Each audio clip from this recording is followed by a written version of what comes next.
When an NGO tells the world that 54 children and teenagers lost their lives in the West Bank last year, what image automatically pops into your head? Is it one like this? Because this is one of the people that they included. They even shared a quote describing him as an innocent boy with a tender heart who had all the beautiful qualities. And this is the image they didn't include. His name was Reda Bani Odeh, and he was an active militant from Palestinian Islamic Jihad. I know this because I spent 100 hours investigating every single name in the B'Tselem report. Who they were, which organizations they belonged to, what were the circumstances surrounding their deaths, and I found that at least 20% were affiliated with militant groups. 20%, while roughly 80% of them died in clashes with Israel, which leaves around 20% that weren't involved in violence. A stark contrast from B'Tselem's findings, as they recorded that 60% of them were either not involved or that it was impossible to determine whether they were or weren't. It's also worth noting that there were only 2 female casualties, and the overwhelming majority of the fatalities were older males, over 80%. Now, B'Tselem doesn't really comment on the demographics, but they certainly would lean into the idea that these people could have been involved in clashes. Our findings simply did not align, and I believe that's because B'Tselem plays with the truth. And I'm going to try and demonstrate this with 3 different examples. The Mujahideen, their rejection of evidence, and the language and imagery they use. But before we do any of that, I just want to take a minute to be real. This was a tough video to make. It really was. And that's because minors have died, and some of them were completely innocent.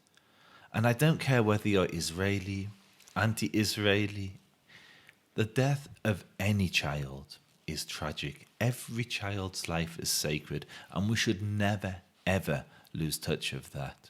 And so the purpose of this video is not to minimize that loss. The purpose of this video is to provide vital context which is missing from the B'Tselem report. To research this video, I used 4 key data points to investigate the circumstances of each death. And this is why my data does not align with B'Tselem's. We use different data. And so the 4 areas I investigated were the Shaheed poster, a martyr poster, the messages between militants on Telegram groups, articles published in the news, and then finally official statements from the Israeli military or police force. Now, the most important piece of evidence I used is the martyr poster.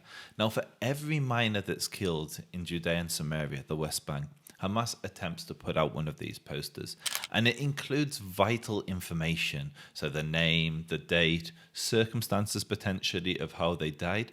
But most importantly, it denotes what the status of this person was. And what I mean by that is, in Shahada or martyrdom culture, which is dominant amongst the Palestinians, it's very important to correctly honor the person in death.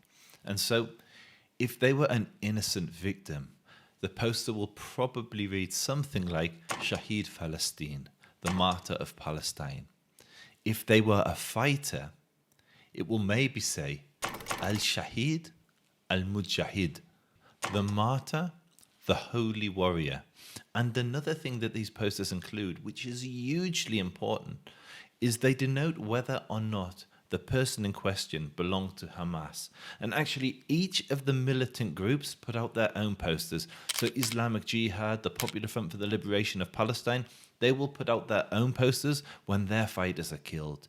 The next data point I used was messages on Telegram between militants and locals updating what's going on in real time and who the individuals were. They often post footage.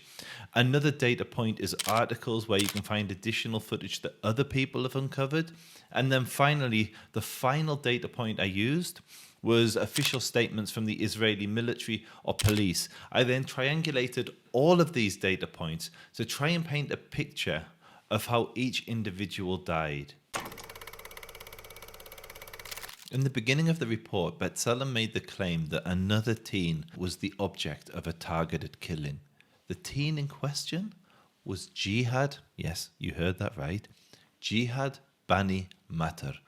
Now, this is how B'Tselem wanted you to see Jihad. And this is how Palestinian Islamic Jihad wanted you to see Jihad on his Shaheed poster. Now, he was one of 5 fighters that Palestinian Islamic Jihad published posters of. The Popular Front for the Liberation of Palestine published these 2 posters of their fighters, and Hamas claimed that 3 fighters belonged to its group, the youngest of whom was just 15 years old. I'm going to take you through his case in a second. There were other individuals who were listed as either mujahideen or heroes, which suggests that they were involved in some sort of action, but I've excluded them from the 20% that belong to militant groups because there's no evidence that they were actual members of any of the groups, but they were most likely involved in some sort of action. And so these Shahada posters formed the backbone of the evidence of identifying who each individual was. To understand why lethal force has been deployed in each of these incidents, it's important to understand Israel's open fire regulations, or its rules of engagement. There are 3 key criteria that needs to be met before a soldier can use lethal force. They are: clear, the suspect must demonstrate a clear intent to cause harm. Immediate, the suspect must be close enough to the potential victims for their weapon or action to pose an immediate threat. Actionable, the suspect must possess the actual means to inflict lethal or severe harm. It's only when all 3 of these criteria are met that a soldier can actually use lethal force. So some of the forms of violence that I recorded were rock throwing, and I'll go into that in a minute. Improvised explosive devices, definitely one of the most deadly weapons that the Palestinians use against Israelis, fire bombs, car rammings, gunfights, etc. Now, I want to look at one of these, fire bombs. You see, the B'Tselem report says this: and 6 were killed after the military alleged that they had thrown Molotov cocktails. And B'Tselem's investigation could neither verify nor refute the allegations. This is so critical. So B'Tselem is saying that these 6 individuals that are accused of throwing firebombs couldn't be verified, so they've said they weren't involved in violence, or they weren't able to determine if they were involved in violence when they were killed. Now here's the evidence. The IDF literally released this video of Mohammed Atim and Mohammed Qasem throwing firebombs at civilian traffic. There's literal video evidence which B'Tselem rejects. Another 2 individuals, Bilal Baran and Abu Ayash, were honored by Hamas with these posters. Now, on Abu Ayash's, it literally states that he belongs to the militant group. He is a member of Hamas. Remember, he's only 15 years old, and he's a member of Hamas. This is a tacit admission that they recruit and use child soldiers. They recruit and use child soldiers. It goes on to say that both of them were throwing firebombs. So here you have Hamas literally stating they were throwing firebombs, and B'Tselem claim that they're not able to determine if they were. And it gets even worse because the IDF also published photographs from the scene where they had firebombs by their sides. And yet, B'Tselem rejects that too. What evidence would it take? We have video evidence, photographic evidence, admission from militant groups that this is what they were doing, and B'Tselem refuses to say that these individuals were participating in violence. This is a serious and sensitive subject. Whenever any military is responsible for the death of somebody under the age of 18, there should be an investigation. They should be held to account. But that's not what B'Tselem did. Instead, they created propaganda to demonize Israel. They took literal militants and mixed their names with innocent casualties. And there were innocent casualties. This is a conflict zone. There's always going to be proximity fatalities, people caught in the crossfire. One example would be Ahmed Sadi. Now, he was a 14-year-old that was killed in Jenin.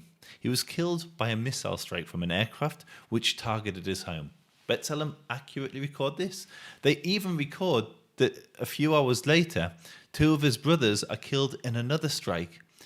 But what they leave out tells you everything you need to know about B'Tselem.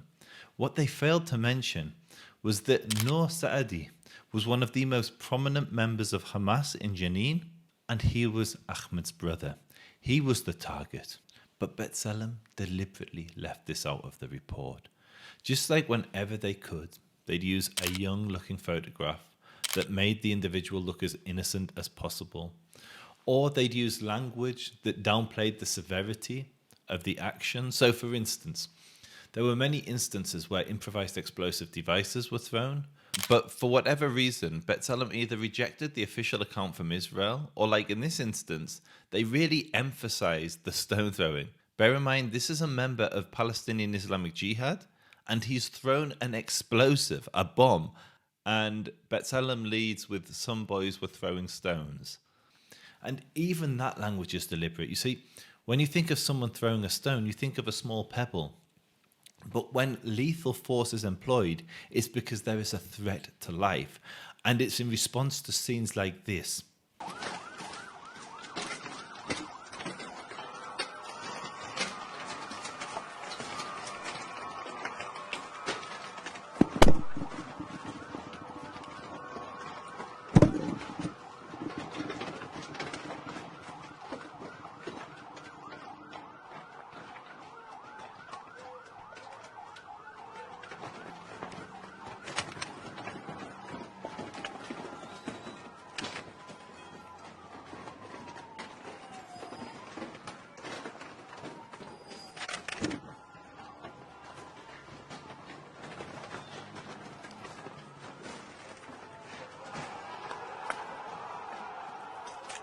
That's not stone throwing.